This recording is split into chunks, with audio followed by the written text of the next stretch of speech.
was someone you could talk to and with a certain amount of intelligence.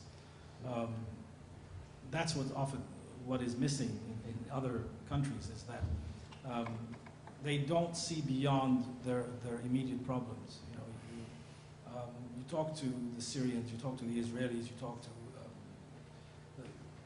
any of these groups, and they don't see the other side's problems. They only see their immediate problems. So you keep hitting this blank wall. You say, but they, you know, you look at I've got the slides here. I'll go through them really quick.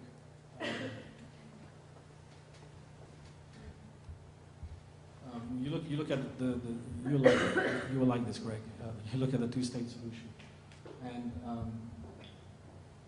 what are the problems? The right of return, the borders, Jerusalem, the settlements, and security. And then you start adding all the different players in the. Oops.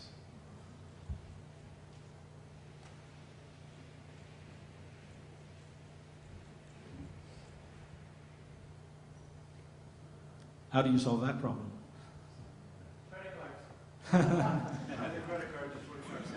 Right, exactly.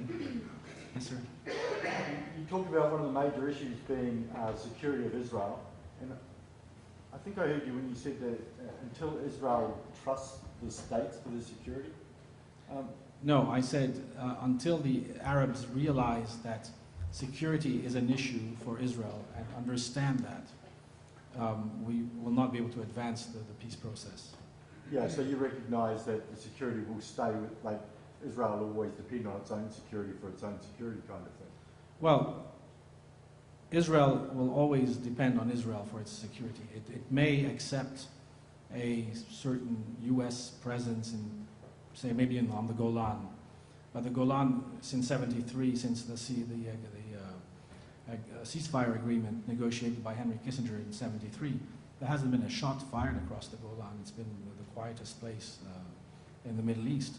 So if you put U.S. troops with other troops, let's say, you know, part of a multinational peacekeeping force on the Golan, I think Israel might accept that. And along with a certain demilitarized zone on either side of certain number of kilometers, that, you know, so that artillery, it goes beyond the range of artillery, and so Israel will have its security then. I think that's the idea.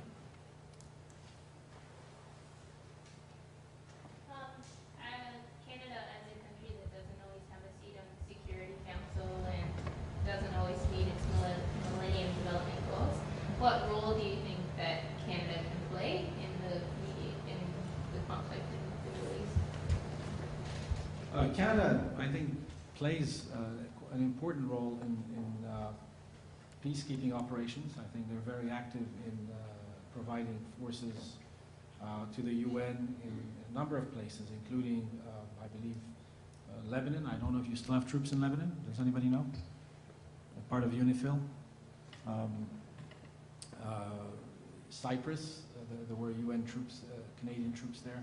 I'm not sure where Canadian troops are stationed, because the UN constantly, you know, changes, it rotates its troops. But the Canadians are very much involved in peacekeeping operations. As far as playing a bigger role, unfortunately, or maybe fortunately for Canada, I don't know, it doesn't carry it doesn't have political weight to, you know, like Washington does. So I say it could be fortunate for you, so that, you know, Canada stays out of the line of fire that the U.S. finds itself in often. In your research, did you find that there was any of the countries that had an intrusive... I'm sorry, I can't hear you. In your research, did you find that there was any of the countries that had an intrinsic want for peace? Like, you know, everybody says they want peace. You talk to the Palestinians, you talk to the Saudis, they all want peace, but not at any price. That's what they're telling you. They say, we want peace, but we're not ready to have peace at any price. There's a certain limit that we will go to for that.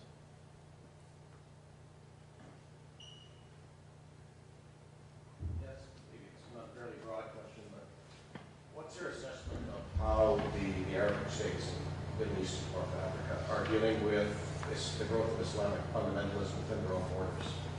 They got a chance of succeeding, or do they see it as much of a threat? It's definitely seen as a threat. I did a number of stories in Saudi Arabia. I went reporting from Saudi Arabia with anti-terrorist units that they had set up. The Saudis were late to react to the Islamist threat, but then once they woke up to it, they caught up pretty fast. Their troops are trained now by Brits, Americans, French, Germans, special forces, and they've created a number of special anti-terrorist squads, which, at least in the demonstrations they showed me, sort of the war games they put on for us, was quite impressive. And then when you look on the ground what they've achieved, I think they're doing pretty well. They have practically dismantled the Al-Qaeda in Saudi Arabia, the network. I think to the extent that you possibly can, because you will never really completely dismantle the whole operation.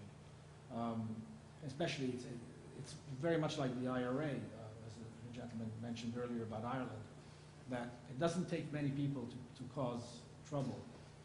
The IRA at the height of the bombing campaign against Britain was made up of about 350 people, and this was everybody. When you look at who are the real crazies that went out and placed the bombs and did the killing, there were maybe about 50 to 100.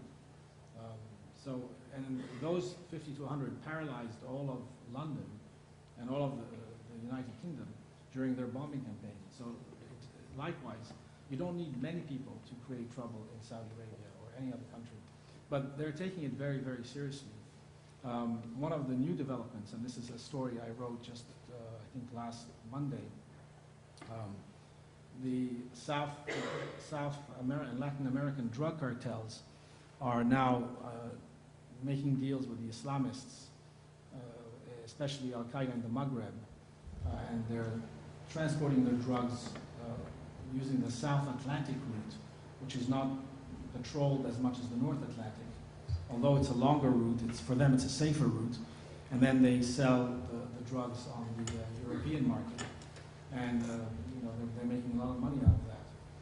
And apparently a lot of it goes through Guinea-Bissau, and the deals are done, again, ironically, in a bar in the capital, Bissau.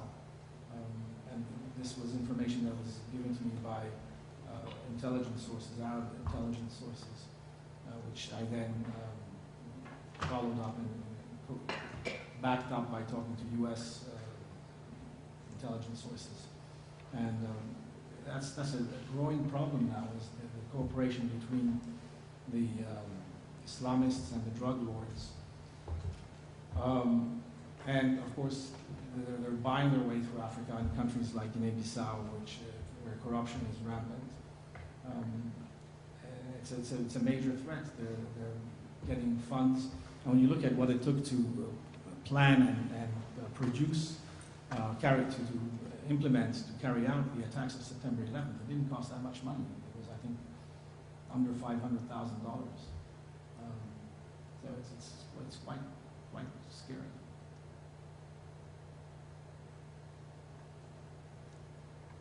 Well, if there are no more questions, we'll one more. Could the possible roots of this terrorism be dated back to the Balfour Declaration or even before 1967? I take it back to the Balfour Declaration